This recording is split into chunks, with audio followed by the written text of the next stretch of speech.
ମୁଁ ଓମ୍ ପ୍ରକାଶ ପାତ୍ର ଆପଣଙ୍କୁ ସ୍ୱାଗତ କରୁଛି ମୋ YouTube channel M R study ଏକାଡେମୀକୁ। ଆଶା କରୁଛି ସମସ୍ତେ ଭଲରେ ଥିବେ ଏବଂ ପରୀକ୍ଷା ଆପଣଙ୍କ ପ୍ରିପାରେସନ୍ ଭଲ ଭାବରେ ଚାଲିଥିବ। ପୂର୍ବରୁ ଆମେ 120 ରୁଲ୍ ଅଫ୍ ଗ୍ରାମାରର 3ଟା ଭିଡିଓ ଅପଲୋଡ୍ କରିସାରିଛୁ, ଯାହାଦ୍ୱାରା କି ଆମେ ବୁଝିସାରିଛୁ ଗ୍ରାମାରରେ କ'ଣ ସବୁ ରୁଲ୍ ଜାଣିବା ଦ୍ୱାରା ଆପଣ ଗୋଟେ ସେଣ୍ଟେନ୍ସ ଲେଖିପାରିବେ ବା ଗ୍ରାମର ଯେକୌଣସି କ୍ୱେଶ୍ଚନ୍ ପଡ଼ି ଯଦି ଆପଣ ସଲ୍ଭ କରିପାରିବେ। ତେଣୁ ଆଜିର ଭିଡ଼ିଓରେ ଆଉ 10ଟି ଗ୍ରାମାର ରୁଲ୍ ପଢ଼ିଦେବା, ଯାହାଫଳରେ କି ଆପଣ ଆଗାମୀ ଦିନରେ ଯେକୌଣସି ଏକ୍ଜାମ୍ ଦିଅନ୍ତୁ ବା ଆପଣ ନିଜେ ନିଜେ କିଛି ସେଣ୍ଟେନ୍ସ ଲେଖନ୍ତୁ ବା ଆପଣ ଇଂଲିଶରେ ନଲେଜ ବଢ଼ିବା ପାଇଁ ଏଇଟା ବହୁତ କାମରେ ଆସିବ। ତ ଆଶା କରୁଛି ଆପଣ ଭିଡ଼ିଓ ଫୁଲ୍ ଦେଖିବେ। ଯଦି ଭିଡ଼ିଓଟି ଫୁଲ୍ ଦେଖିଲେ ଆପଣଙ୍କ ଭିଡ଼ିଓ ଭଲ ଲାଗିଲା ତାହେଲେ ଭିଡ଼ିଓଟିକୁ ଲାଇକ୍ କରିଦେବେ, ଚ୍ୟାନେଲଟିକୁ ସବସ୍କ୍ରାଇବ୍ କରିଦେବେ ଏବଂ ପାଖରେ ଥିବା ବେଲ୍ ଆଇକନଟିକୁ ଦବାଇଦେବେ। ତେଣୁ ସମୟ ନଷ୍ଟ କରିବାନି, ଯିବା ରୁଲ୍ ଭିଡ଼ିଓ ଦେଖିବା କ'ଣ। ଆପଣ ଖାତା ପେନ୍ ଧରି ବସିଥାନ୍ତୁ, ଯୋଉଟା ଆପଣଙ୍କୁ ଇମ୍ପୋର୍ଟାଣ୍ଟ ଲାଗିବ, ଇମ୍ପୋର୍ଟାଣ୍ଟ ପଏଣ୍ଟ ଗୁଡ଼ାକ ଆପଣ ମନେ ରଖିବାକୁ ଚାହୁଁଛନ୍ତି ଖାତାରେ ନୋଟ୍ ଡାଉନ୍ କରିଦେବେ କିମ୍ବା ସ୍କ୍ରିନଶଟ୍ ନେଇନେବେ। ଆଉ ଯୋଉଠି ଆପଣଙ୍କୁ ଡାଉଟ୍ ଥିବ କମେଣ୍ଟ ସେକ୍ସନରେ ଜଣାଇ ପାରିବେ, ଯାହାଫଳରେ ମୁଁ ଭିଡ଼ିଓରେ ତାକୁ ବୁଝେଇ ପାରିବି।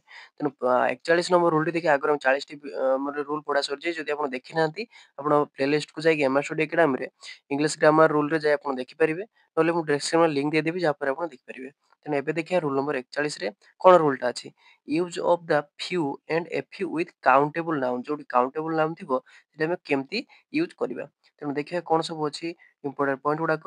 ନା used only with the countable plural nouns like କ'ଣ ନା ବୁକ୍ସ, ଫ୍ରେଣ୍ଡସ୍, ଏପଲ୍ସ ଏଇଗୁଡ଼ା ପାଖରେ ଆମେ ୟୁଜ୍ କରିପାରିବା। ଯେମିତି କାଉଣ୍ଟେବଲ୍ ପ୍ଲୁରାଲ୍ ନାଉନ୍ କ'ଣ ଅଛି ବୁକ୍ସ, ଫ୍ରେଣ୍ଡସ୍, ଏପଲ୍ ଏଗୁଡ଼ାକ ପାଖରେ। ଯେମିତି ଆମେ ଏକ୍ଜାମ୍ପଲ୍ ଆକାରରେ ଦେଖିପାରିବା କ'ଣ ଅଛି ନା ଏ ଫ୍ୟୁ ଫ୍ରେଣ୍ଡସ୍ ହେଲ୍ପଡ୍ ମି। ହେଲା ଏ ଫ୍ୟୁ କୋଉଠି ୟୁଜ୍ ହେଲା ଆମର ଫ୍ରେଣ୍ଡସ୍ ପାଖରେ, ସେଇଠି ଆମେ ୟୁଜ୍ କରିପାରିବା ଏ ଫ୍ୟୁ। ତାର ଫ୍ୟୁ ସେମିତି କୋଉଠି ୟୁଜ୍ ହବ, ଯେମିତି କ'ଣ ଥିଲା ଫ୍ରେଣ୍ଡସ୍ ଥିଲା, ଏପଲ୍ ସାଇଡ୍ କ'ଣ କରାଯାଇଛି a few people attend the meeting. ହେଲା କ'ଣ କରାଯିବ ନା ଫ୍ୟୁ ଯେଠି ଥିବ ସେଠି କ'ଣ କରାଯିବ ଏ ପିପୁଲ୍ ୟୁଜ୍ କରାଯିବ। ବୁଝିପାରିଲେ? ସରିଲା ଆମର କେତେ ନମ୍ବର ରୁଲ୍ 41 ନମ୍ବର। ନେକ୍ସଟ ଦେଖିବା 42 ନମ୍ବର ରୁଲ୍‌ଟି କ'ଣ ଅଛି। Use of little with uncountable noun. ହେଲା ଆମେ ଲିଟିଲ୍‌ଟାକୁ ଅନକାଉଣ୍ଟେବଲ୍ ନାଉନ୍ ସହିତ କେମିତି ୟୁଜ୍ କରିପାରିବା। ଆମର କ'ଣ ଅଛି ଇମ୍ପୋର୍ଟାଣ୍ଟ ପଏଣ୍ଟଟା ଦେଖିଦିଅନ୍ତୁ। Used only with the uncountable nouns like water, sugar, money ୟା ପାଖରେ ଆମେ କ'ଣ ୟୁଜ୍ କରିପାରିବା ନା ଲିଟିଲ୍ ୟୁଜ୍ କରିପାରିବା। ବୁଝିଗଲା? ଏବେ ଏକ୍ଜାମ୍ପଲ୍ ଆକାରରେ ଦେଖିବା କ'ଣ ଅଛି। There is a little water in the glass. ହେଲା ଏଇ କ'ଣ କହିଲି ନା ଆମର ୱାଟର ସହିତ ସୁଗାର ସହିତ ମନି ସହିତ ଆମେ କ'ଣ ୟୁଜ୍ କରିପାରିବା ନା ଲିଟିଲ୍ ୟୁଜ୍ କରିପାରିବା। ସେମିତି ଏ ଲିଟିଲ୍ ମିଲ୍କ ବେଟର ବେଟର ଦେନ୍ ନନ୍। ହେଲା ସେମିତି ବୁଝିପାରିଲେ? ବାସ୍ ଏବେ ଦେଖିବା ରୁଲ୍ ନମ୍ବର 43। କ'ଣ 43 ରୁଲ୍‌ରେ ଅଛି ନା use of much and money. ବହୁତ ଇମ୍ପୋର୍ଟାଣ୍ଟ, ବାରମ୍ବାର ପିଲାମାନେ ଭୁଲ କରନ୍ତି। ତେଣୁ ଆଶା କରୁଛି ଆପଣ ଭୁଲ କରିବେନି। କ୍ୱେଶ୍ଚନ୍ କେମିତି ପଡ଼େ ନା ଆପଣଙ୍କୁ ସେଣ୍ଟେନ୍ସ ଦେଇଥିବ, ମଝିରେ ଡ୍ୟାସ୍ ଛାଡ଼ିଥିବ, ଏଠି ଅପସନ୍‌ରେ ଥିବ ଏମ୍‌ୟୁ ମଚ୍ କିମ୍ବା କ'ଣ ନା ମେନି, ୟା ଭିତରୁ କୋଉଟା ହବ ଆପଣଙ୍କୁ ପଚାରିଥିବ। ହେଲା ମଚ୍ କିମ୍ବା ମନି ଯୋଉଟା ହବ। ତେଣୁ ଆମେ ଦେଖିବା ଇମ୍ପୋର୍ଟାଣ୍ଟ ପଏଣ୍ଟ ଗୁଡ଼ା କ'ଣ ଅଛି ନା ଆମର ଅନକାଉଣ୍ଟେବଲ୍ ନାଉନ୍ସ ପାଖରେ କ'ଣ ଲାଗିବ ନା ମଚ୍ ଲାଗିବ। ହେଁ ଯୋଉଠି ଅନକାଉଣ୍ଟେବଲ୍ ନାଉନ୍ ଦେଖିବେ ସେଠି କ'ଣ ଲାଗିବ ମଚ୍ ଲାଗିବ। ଯୋଉଠି କାଉଣ୍ଟେବଲ୍ ନାଉନ୍ ଥିବ ସେଠି କ'ଣ ଲାଗିବ ମେନି ଲାଗିବ। ମନେ ରହିଲା ଅନକାଉଣ୍ଟେବଲ୍ ନାଉନ୍ ପାଖରେ କ'ଣ ଲାଗିବ ମଚ୍, ମେନି ପାଖରେ ଲାଗିବ କୋଉଠି କାଉଣ୍ଟେବଲ୍ ନାଉନ୍। ବୁଝିହେଲା? ଏବେ ଏକ୍ଜାମ୍ପଲ୍ ଦେଖିଦେବା କ'ଣ ଅଛି। He does not have much money. ଏଠି କ'ଣ ଲାଗିଲା ମଚ୍ କ'ଣ ପାଇଁ ଲାଗିଲା, ମନିଟା ହଉଛି କ'ଣ ଗୋଟେ ଦେଖିଦିଅନ୍ତୁ। ମନିଟା ହଉଛି କ'ଣ ଆମର ଅନକାଉଣ୍ଟେବଲ୍ ନାଉନ୍। ସେଥିପାଇଁ କ'ଣ ହେଲା ନା ଆମର ମଚ୍ ଲାଗିଲା, କାହିଁକିନା ଅନକାଉଣ୍ଟେବଲ୍ ନାଉନ୍ ପାଖରେ କ'ଣ ଲାଗିବ ମଚ୍ ଲାଗିବ। ମେନି କୋଉଠି ଲାଗିବ ନା ସି ଇଜ୍ ମେନି ଫ୍ରେଣ୍ଡସ୍। ଫ୍ରେଣ୍ଡସ୍‌ଟା ହଉଛି କ'ଣ କାଉଣ୍ଟେବଲ୍, ଯେତେଟା ବି ଫ୍ରେଣ୍ଡ୍ ଥିବେ ଆପଣ ଗଣିପାରିବେ, ଗଣି ସାରିପାରିବେ। ତେଣୁ ସେଇଟା ହଉଛି କ'ଣ ମେନି। ଆପଣଙ୍କୁ କହୁଛି ଶୁଣନ୍ତୁ, ଏ ଯୋଉ କାଉଣ୍ଟେବଲ୍ ଅନକାଉଣ୍ଟେବଲ୍ ନାଉନ୍ ଗୁଡ଼ାକ ପାଖରେ ମ୍ୟାଚ୍ ମାନି ଏଇ ଅନୁସାରେ ଲାଗିବ। ତେଣୁ ଦେଖିବା ଏବେ 44 ନମ୍ବର ରୁଲ୍‌ଟା କ'ଣ ଅଛି ଆମର ନା 44 ନମ୍ବର ୟୁଜ୍ ଅଛି କ'ଣ ୟୁଜ୍ ଅଫ୍ ସମ୍ ଆଉ ଏନି। ସମ୍ ଆଉ ଏନି କୋଉଠି ଲାଗିବ। ଏଟା ବି ସେମିତି ଆପଣ ଯଦି ଗୋଟେ ଡେସ୍‌ପଣ୍ଡ ଦେଇଥିବ ତାପରେ ବ୍ରାକେଟ୍ ଦେଇଥିବ କ'ଣ ନା ଏଠି ସମ୍ ଲାଗିବ ଓର୍ କ'ଣ ନା ଏନି, ୟା ଭିତରୁ କୋଉଟା ଲାଗିବ ଆପଣଙ୍କୁ ପଚାରିଥିବ। ତେଣୁ ଆପଣ ଜାଣିବେ କେମିତି ନା ସମ୍ କୋଉଠି ଲାଗିବ ନା ଏଫର୍ମେଟିଭ୍ ସେଣ୍ଟେନ୍ସ ଯୋଉଠି ଥିବ ସେଠି କ'ଣ ଲାଗିବ ସମ୍ ଲାଗିବ। ଏଫର୍ମେଟିଭ୍ ଆଉ ନେଗେଟିଭ୍ ଟିକେ ଆଗରୁ ଆମେ ପୂର୍ବ କ୍ଲାସ୍‌ରେ ପଢିଥିଲେ, ଯେମିତିଆ କି ଏଫର୍ମେଟିଭ୍ ସେଣ୍ଟେନ୍ସ ଆଉ ନେଗେଟିଭ୍ ସେଣ୍ଟେନ୍ସ କ'ଣ ଲାଗିଥିଲା। ଏଠି ବି ସେମିତି ଆଉଥରେ ହେଲା ସମ୍ କୋଉଠି ଲାଗିବ ଏଫର୍ମେଟିଭ୍ ବା ପଜିଟିଭ୍ ୱେର ଯୋଉଟା ସେଣ୍ଟେନ୍ସଟା ଥିବ ସେନ୍ସରେ ପଜିଟିଭ୍ ସେନ୍ସରେ। ଏନି କୋଉଠି ଲାଗିବ ନା ନେଗେଟିଭ୍ ସେନ୍ସରେ ବା ଆମର କ'ଣ କ୍ୱେଶ୍ଚନାରୀ ଯୋଉଠି ଥିବ ସେଠି ଲାଗିବ। ତେଣୁ ବୁଝିପାରିଲେ? ଏବେ ଏକ୍ଜାମ୍ପଲ୍ ଦେଖିବା, ଏକ୍ଜାମ୍ପଲ୍ ବୁଝିପାରିବେ ଆଉ। I have some books. Some ହେଲା କ'ଣ ଏଟା ପଜିଟିଭ୍ ୱେରେ, ମାନେ ଆମ ପାଖରେ କିଛି ବହି ଅଛି ତେଣୁ ଏଟା ପଜିଟିଭ୍ ୱେରେ, ମାନେ ସେଥିପାଇଁ କ'ଣ ଲାଗିଲା ସମ୍ ଲାଗିଲା। ତେଣୁ ଏଟା କ'ଣ ନା ଏଫର୍ମେଟିଭ୍ ହେଲା। ଆଉ I don't have any money ହେଲା, ଏଟା କ'ଣ ହେଲା ନା ନେଗେଟିଭ୍ ୱେରେ, ମାନେ ମୋ ପାଖରେ ନା କେ ବରାବର ପଇସା ଅଛି, ମାନେ ଯେତିକି ଦରକାର ସେତିକି ନାହିଁ। ତେଣୁ ସେଥିପାଇଁ କ'ଣ ଲାଗିଲା ନା ଏନି ଲଗାଗଲା। ଏଠି ସମ୍ ଲାଗିଥିଲା ଯଦି ଆମେ କ'ଣ ଥାନ୍ତା ଆମ ପାଖରେ ଯେତିକି ମାନେ ଥାନ୍ତା, ଯଦି ପଜିଟିଭ୍ ୱେରେ ହେଇଥାନ୍ତା ତାହେଲେ ସମ୍ ଲାଗିଥାନ୍ତା। ଏନି କ'ଣ ପାଇଁ ଲାଗିଲା ନେଗେଟିଭ୍ ୱେରେ। ତାପରେ ଦେଖିବା ଆଉ ଗୋଟେ do you have any pen. ହେଲା ଏନି କ'ଣ ପାଇଁ ଲାଗିଲା ନା ସିଏ ଆଶା କରୁଛି ତା ପାଖରେ ପେନ୍ ନାହିଁ ବୋଲି, ତେଣୁ ସେଥିପାଇଁ କ'ଣ ଲାଗିଲା ଏନି ଲାଗିଲା। ଏଇଟା ଯଦି ଆପଣଙ୍କୁ ଦେଇଥିବ କ୍ୱେଶ୍ଚନ୍ କେମିତି ଦେଇଥିବ କହିଦଉଛି ଟିକେ ଏଇଟା। ହେଲା। କଣ ଦେଇଥିବ ନା ଏଇଟା ଦେଇନଥିବ। ଏଇଟା ଦେଇନଥିବ ଆପଣଙ୍କୁ ଡୁ ୟୁ ହାଭ୍ ଡ୍ୟାଶ୍ ପେନ୍ ଏଠି ଦେଇଥିବ ବ୍ରାକେଟରେ କଣ ନା ସମ୍ ଅର୍ କଣ ନା ଏନି ଦେଇଥିବ। ଜାଣିବେ କେମିତିଆ? ଏଟା ପଜିଟିଭ୍ ୱେ ନା negative way? Do you have pen ମାନେ ସେ ପଚାରିବା ଆଗରୁ ସେ ଜାଣି ସାରିଲାଣି ଯେ ତା ପାଖରେ ପେନ୍ ନାହିଁ ବୋଧେ ମାନେ ନେଗେଟିଭ୍ ୱେର ସେ ପଚାରୁଛି। ତେଣୁ ସେଥିପାଇଁ କଣ ହେଲା ନା ଏନି ଲାଗିବ। ଯଦି ଏଟା ପଜିଟିଭ୍ ୱେରେ ହେଇଥାନ୍ତା ତାହେଲେ 100ଟି ସମ୍ ଲାଗିଥାନ୍ତା। ତେଣୁ ବୁଝିପାରିଲେ? କିଛି ଅସୁବିଧା ନାହିଁ। ବାସ୍ ଏବେ 45 ନମ୍ବର ରୁଲଟା ଦେଖିବା। ୟୁଜ୍ ଅଫ୍ ଇଚ୍ ଅଫ୍ ଆଉ ଏଭ୍ରିୱାନ୍ ଅଫ୍ ହେଲା। ଇଚ୍ ଅଫ୍ ଆଉ ଏଭ୍ରିୱାନ୍ ଅଫ୍ କେମିତି ଲାଗିବ? ଇମ୍ପୋର୍ଟାଣ୍ଟ ପଏଣ୍ଟ କଣ ଅଛି? Followed Bai plural noun. ଏଇ ଦିଟାକ ଜାଗାରେ କଣ ଲାଗିବ ନା ପ୍ଲୁରାଲ୍ ନାଉନ୍ ପାଖରେ ଲାଗିବ ବା ଟେକ୍ସ ସିଙ୍ଗୁଲାର ଭାର୍ବ। ବହୁତ ଇମ୍ପୋର୍ଟାଣ୍ଟ ପ୍ଲୁରାଲ୍ ନାଉନ୍ ପାଖରେ ଲାଗିବ କିନ୍ତୁ ଭାର୍ବଟା କଣ ହବ ନା ସିଙ୍ଗୁଲାର ଭାର୍ବ ହବ। ମନେ ରହିବ ନୋଟ୍ ଡାଉନ୍ କରିନିଅନ୍ତୁ। ପ୍ଲୁରାଲ୍ ଭାର୍ବ ପାଖରେ ଲାଗିବ ସିଙ୍ଗୁଲାର ଭାର୍ବ ସିଏ ଟେକ୍ କରିବ ମାନେ ନବ। ଏକ୍ସାମ୍ପଲ୍ କଣ ହେଲା? Each of the students is bright. ଦେଖନ୍ତୁ ପ୍ଲୁରାଲ୍ ଆମର ନାଉନ୍ ନେଲା, ଷ୍ଟୁଡେଣ୍ଟସ୍ ନେଲା କିନ୍ତୁ କଣ ହେଲା ନା ଆମର ଆମର ଭାର୍ବଟା ସବୁବେଳେ କଣ ହବ? କଣ ହବ? ନା ଆମର ସିଙ୍ଗୁଲାର ହବ। ବୁଝିପାରିଲେ? ଭାର୍ବଟା ଯେମିତି ଇଜ୍ ଲେଖା ହେଇଛି ଇଜ୍ ଟା କଣ ନା ସିଙ୍ଗୁଲାର ହେଲା। ଆଉ ଷ୍ଟୁଡେଣ୍ଟସ୍ ହଉଛି କଣ ପ୍ଲୁରାଲ୍ ନାଉନ୍। ବୁଝିପାରିଲେ? ଆଉ ଗୋଟେ ଏକ୍ସାମ୍ପଲ୍ ଦେଖିଦବା। କଣ ଅଛି? Everyone of them hedge passed. Everyone ଲାଗିଲା ଏଭ୍ରିୱାନ୍ ବି ସେମିତି କଣ ନାଉନ୍ ଟା ଦେଖିବେ କଣ ଅଛି? ନାଉନ୍ କଣ ଅଛି? ଏଭ୍ରି ୱାନ୍ ଅଫ୍ ଦେମ୍ ହେଲା। ଦେମ୍ ଗୁଡା କଣ ପ୍ଲୁରାଲ୍ ନାଉନ୍ କିନ୍ତୁ ଏଠି କଣ ହେଲା ସିଙ୍ଗୁଲାର ଭାର୍ବ ଯେଟା କି ହେଜ୍ ଅଛି। ହେଜ୍ ଟା ହଉଛି କଣ ନା ସିଙ୍ଗୁଲାର କିନ୍ତୁ ଦେମ୍ ଟା ହଉଛି କଣ ପ୍ଲୁରାଲ୍ କଣ ନାଉନ୍ କିନ୍ତୁ ସିଙ୍ଗୁଲାର ଭାର୍ବ। ବାସ୍ ଇମ୍ପୋର୍ଟାଣ୍ଟ ଏଇଟା ବହୁତ ଇମ୍ପୋର୍ଟାଣ୍ଟ ଅଛି ଯେଟା କି ଆମର ଇଚ୍ ଅଫ୍ ଆଉ ଏଭ୍ରିୱାନ୍ ଅଫ୍ ଭିତରେ ଦେଖିଦେଇ ଯାଇଥିବେ ପରୀକ୍ଷାରେ ପଚାରିପାରେ। ଏବେ ଦେଖିବା 46 ନମ୍ବର ରୁଲଟା କଣ ଅଛି? Use of either and neither. ବାସ୍ ଆଇଦର ଆଉ ନାଇଦର କେମିତି ୟୁଜ୍ କରାଯିବ ଇମ୍ପୋର୍ଟାଣ୍ଟ ପଏଣ୍ଟ କଣ ଅଛି ନା ଆଇଦର କୋଉଠି ଲଗାଯିବ ନା ୱାନ୍ ଅଫ୍ ଟୁ ହେଲା। ଆଇଦର କଣ ହବ ପଜିଟିଭ୍ ୱେରେ ହେଲା। ୱାନ୍ ଅଫ୍ ଟୁ ମାନେ ଦି ଜଣଙ୍କ ଭିତରୁ ଜଣେ ଯଦି ଥିବ ସେଠି ଆଇଦର ଲାଗିବ। ନାଇଦର କଣ ନନ୍ ଅଫ୍ ଟୁ ମାନେ ଦୁଇ ଜଣଙ୍କ ଭିତରୁ ଜଣେ ଆଉ ଦି ଜଣଙ୍କ ଭିତରୁ କେହି ବି ଯଦି ହବନି ସେଠି କଣ ଲାଗିବ ନାଇଦର ଲାଗିବ। ଏଟା ହଉଛି କଣ ନେଗେଟିଭ୍ ୱେରେ। ଯଦି ସେଣ୍ଟେନ୍ସର ସେନ୍ସଟା ନେଗେଟିଭ୍ ଥିବ ସେଠି ନାଇଦର ୟୁଜ୍ କରାଯିବ। ଯଦି ପଜିଟିଭ୍ ଥିବ ତାହେଲେ କଣ କରାଯିବ ନା ଆଇଦର ୟୁଜ୍ କରାଯିବ।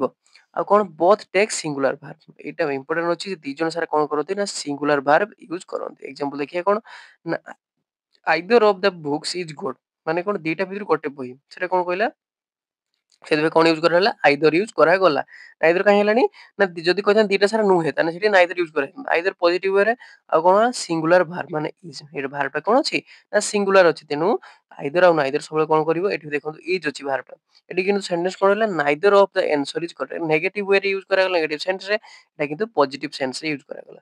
କିନ୍ତୁ ଏଠି ଭାର୍ବଟା ସବୁବେଳେ ଦେଖିବେ କଣ ଏଠି ବ୍ରାକେଟରେ ଦେଇଥିବ ହେଲା। ଏଇଟା ଦେଇନଥିବ ଭାର୍ବଟା ଏଠି ଦେଇଥିବ ଇଜ୍ ଏମ୍ ଆଉ କଣ ଆର୍ ଦେଇଥିବ ହେଲା। ୟା ଭିତରେ ଆପଣ ପଚାରିଥିବ କୋଉଟା ହବ। ତେଣୁ ଆମେ କଣ କରିବା ସିଙ୍ଗୁଲାର ଭାର୍ବ ମାନେ କଣ ଇଜ୍। ଏମ୍ ତ ଦେଖିବା ଯଦି ସେମିତି ଥିବ ଆମର ନାଉନ୍ ଅନୁସାରେ ସେଟା ବସିବ। ତେଣୁ ମନେ ରଖିବେ ଆମର ଆଇଦର ଆଉ ନାଇଦର ସବୁବେଳେ କଣ କରେ ନା ସିଙ୍ଗୁଲାର ଭାର୍ବ ୟୁଜ୍ କରେ। ବୁଝିଗଲା। ଏବେ 47 ନମ୍ବର ରୁଲଟା ଦେଖିବା କଣ ଅଛି? Use of each other and one another ହେଲା।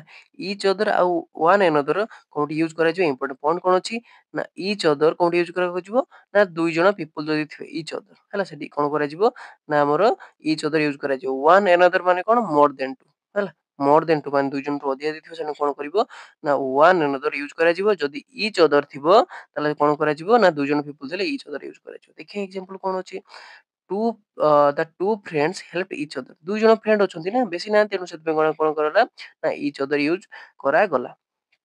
ଏଠି ସେକେଣ୍ଡ ସେନ୍ସ ଦେଖନ୍ତୁ କଣ ଅଛି ଦ ଷ୍ଟୁଡେଣ୍ଟସ୍ ହେଲ୍ପ ୱାନ୍ ଆନଦର। ଷ୍ଟୁଡେଣ୍ଟସ୍ ଅଛି ମାନେ କଣ ଦୁଇ ଜଣଠୁ ଅଧିକା ତେଣୁ ସେଥିପାଇଁ କଣ କରାଗଲା ୱାନ୍ ଆନଦର ୟୁଜ୍ କରାଗଲା। କିଛି ଅସୁବିଧା ନାହିଁ। ଯଦି ଦୁଇ ଜଣ ପିପୁଲ ଥିବେ ସେଠି ଇଚ୍ ଅଦର ୟୁଜ୍ କରାଯିବ।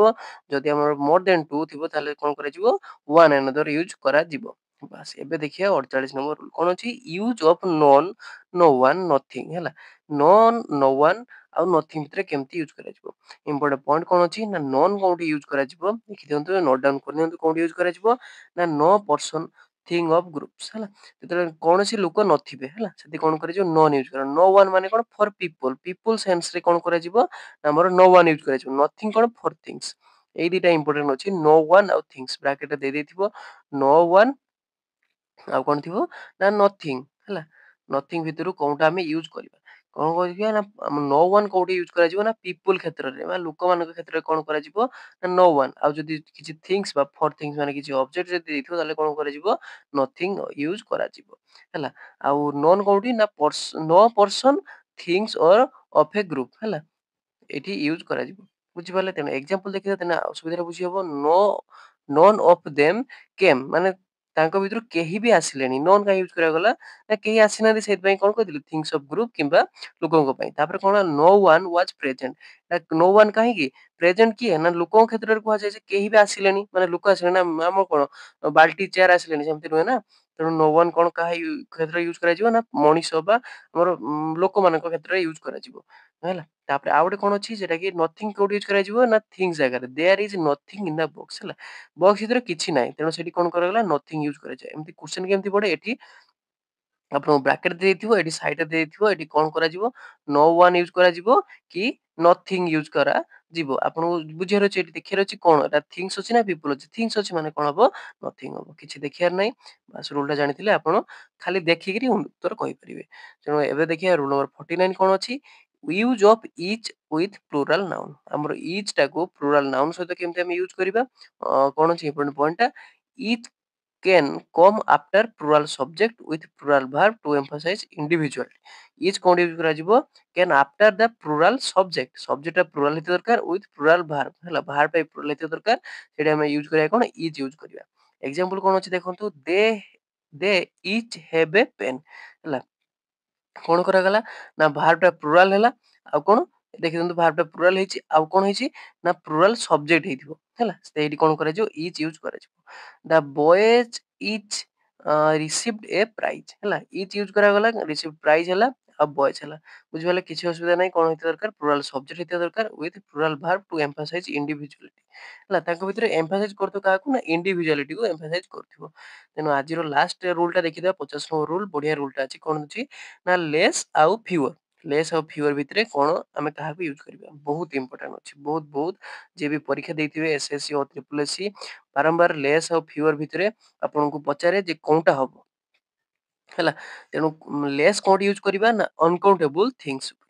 ଅନକାଉଣ୍ଟେବୁଲ ଥିଙ୍ଗସ୍ ଯଦି ଥିବ ସେଠି କଣ କରାଯିବ ଲେସ୍ ୟୁଜ୍ କରାଯିବ। ଫିୱର କୋଉଠି ନା କାଉଣ୍ଟେବୁଲ ଥିଙ୍ଗସ୍ ଯଦି ଥିବ। ଏଟା ନୋଟ୍ ଡାଉନ୍ କରିନିଅନ୍ତୁ ଲେଖି ରଖିଥିବ କାନ୍ଥରେ ବାଡିକି ଏ ଯୋଉ କାନ୍ଥରେ ସବୁ ଲେଖନ୍ତି ନା ଚିଟ୍ ଗୁଡାକ ସେଟା ଲେଖି ଦିଅନ୍ତୁ ଯଦି ମନେ ନ ପଡୁଛି ହେଲା। ଏଇଟା ବାରମ୍ବାର ପରୀକ୍ଷାରେ ପଚାରେ ହେଲା ଇମ୍ପୋର୍ଟାଣ୍ଟ ଅଛି ଏଇ ପଏଣ୍ଟଟା ହେଲା। କଣ ଲେସ୍ କୋଉଠି ୟୁଜ୍ କରାଯିବ ଅନକାଉଣ୍ଟେବୁଲ ଥିଙ୍ଗସ୍ ଯୋଉଠି ଥିବ ସେଠି ଲେସ୍ ୟୁଜ୍ କରାଯିବ। କାଉଣ୍ଟେବୁଲ ନାଉନ୍ ଯୋଉଠି ଥିବ ବା କାଉଣ୍ଟେବୁଲ ଥିଙ୍ଗସ୍ ଯୋଉଠି ଥିବ ସେଠି କଣ କରାଯିବ ଫିୱର ୟୁଜ୍ କରାଯିବ। ବାସ୍ ଏବେ ଏକ୍ସାମ୍ପଲ ଦେଖିଦେବା କଣ ଅଛି we need less water. Less water କଣ ଅଛି ୱାଟର ଟା କଣ ନା ଆମର ଅନକାଉଣ୍ଟେବୁଲ ନାଉନ୍ ସେଥିପାଇଁ କଣ କରାଯିବ ଆମର ଆମେ ଏଠି କଣ ୟୁଜ୍ କରିବା ଆମର ଲେସ୍ ୟୁଜ୍ କରିବା। ଫିୱର କୋଉଠି ୟୁଜ୍ କରିବା ନା ୱି ନିଡ୍ ଫିୱର ଚେୟାର ହେଲା। ଚେୟାର ଟା ହଉଛି କଣ କାଉଣ୍ଟେବୁଲ ନାଉନ୍। କାଉଣ୍ଟେବୁଲ ଆଉ ନନ୍ କାଉଣ୍ଟେବୁଲ ନାଉନ୍ କଣ ଆପଣ ଜାଣିବେ କେମିତି ନା ଯୋଉ ନାଉନ୍ ଟାର କଣ ଥିବ ପ୍ଲୁରାଲ ଫର୍ମ ଥିବ ହେଲା।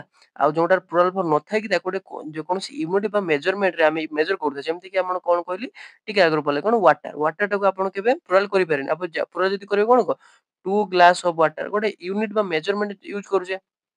ସେଣ୍ଡ ସେମିତି କି ସେଣ୍ଡ ସେଣ୍ଡ ଟା କଣ କରିବା ୱାନ୍ ପକେଟ ଅଫ ସେଣ୍ଡ ହେଲା। ୱାନ୍ କଣ ୱାନ୍ ପଞ୍ଚ ଅଫ ସେଣ୍ଡ ବା ସଲ୍ଟ ସେଗୁଡାକୁ ଯାହାକୁ ଆମେ କଣ କରିପାରିବା ନା ଗୋଟେ ୟୁନିଟ୍ ଆକାରରେ ତାକୁ ଗୋଟେ ୟୁଜ୍ କରିପାରୁଥିବା ମାନେ ପ୍ଲୁରାଲ କରିପାରୁଥିବା ସେଟା କଣ କୁହାଯାଏ ଅନକାଉଣ୍ଟେବୁଲ ନାଉନ୍। ଆଉ କାଉଣ୍ଟେବୁଲ ନାଉନ୍ କଣ ତାର ପ୍ଲୁରାଲ ଫର୍ମଟି ଥିବ। ଯେମିତି କି ଆପଣ ଏକ୍ସାମ୍ପଲ ଆକାରରେ କଣ ଯେମିତି କଣ ଥିଲା ଆମର ଚେୟାର ଅଛି ମେନ୍ ଅଛି ହେଲା ସେଇଗୁଡାକ ଫ୍ରେଣ୍ଡସ୍ ଅଛି ସେଇଗୁଡାକ। ତେଣୁ ଆଶା କରୁଛି ଆପଣ ଆଜିର 10ଟି ଯୋଉ ରୁଲଟେ ପଢିଲେ ଆରାମସେ ବୁଝିପାରିବେ। ଯଦି ବି କିଛି ଡାଉଟ୍ ଅଛି ଛୋଟ ବଡ ଯାହା ବି ଥାଉ ହେଲା ଇଂଲିଶ ବହୁତ ମାନେ ଟିକେ ସବଜେକ୍ଟ ଅଛି ଟିକେ ବି ଯଦି ଆପଣ ଡାଉଟ୍ ଆଜି ରହିଯାଉଛି ତାହେଲେ ଭବିଷ୍ୟତରେ ଆପଣଙ୍କୁ ବହୁତ ପ୍ରୋବ୍ଲେମ ହବ। ତେଣୁ ଯଦି କିଛି ବି ଡାଉଟ୍ ରହିଯାଉଛି ଆପଣ କମେଣ୍ଟ ସେକ୍ସନରେ ମତେ ଜଣେଇ ପାରିବେ ଯାହାଫଳରେ ନେକ୍ସଟ ଯଦି ମୁଁ ଭିଡିଓ ଅପଲୋଡ କରୁଛି ସେଇଟା ପଢେଇ ପାରିବେ। ତେଣୁ ଆଶା କରୁଛି ଭିଡିଓଟା ଆପଣଙ୍କୁ ଭଲ ଲାଗିଥିବ। ଯଦି ଭଲ ଲାଗିଲା ଭିଡିଓଟିକୁ ଲାଇକ୍ କରିଦେବେ। ଭିଡିଓ ଆପଣ ଦେଖୁଛନ୍ତି ଲାଇକ୍ କରୁନାହାନ୍ତି ଆଉ ସବସ୍କ୍ରାଇବ ତ ମୋଟେ ବି କରୁନାହାନ୍ତି। ସବସ୍କ୍ରାଇବ କରିଦେଲେ ଲାଲ କଲର ସବସ୍କ୍ରାଇବ ବଟନ ଅଛି ତାକୁ ଦବେଇକି ଧଳା କରିଦେବେ ଆଉ ବେଲ୍ ଆଇକନଟିକୁ ଦବେଇଦେବେ ଯାହାଫଳରେ କି ଯେତେବେଳେ ମୁଁ ଭିଡିଓ ଅପଲୋଡ କରୁଛି ଯାହା ବି ଅପଲୋଡ କରୁଛି ଆପଣଙ୍କ ପାଖରେ ପ୍ରଥମେ ପହଞ୍ଚି ପାରିବ। ତେଣୁ ଆଜି ପାଇଁ ଏତିକିରେ ରହୁଛି ନୂଆ ଭିଡିଓରେ ଆପଣଙ୍କୁ ଦେଖା ହବ। ସେଥିପାଇଁ ରହୁଛି ଧନ୍ୟବାଦ।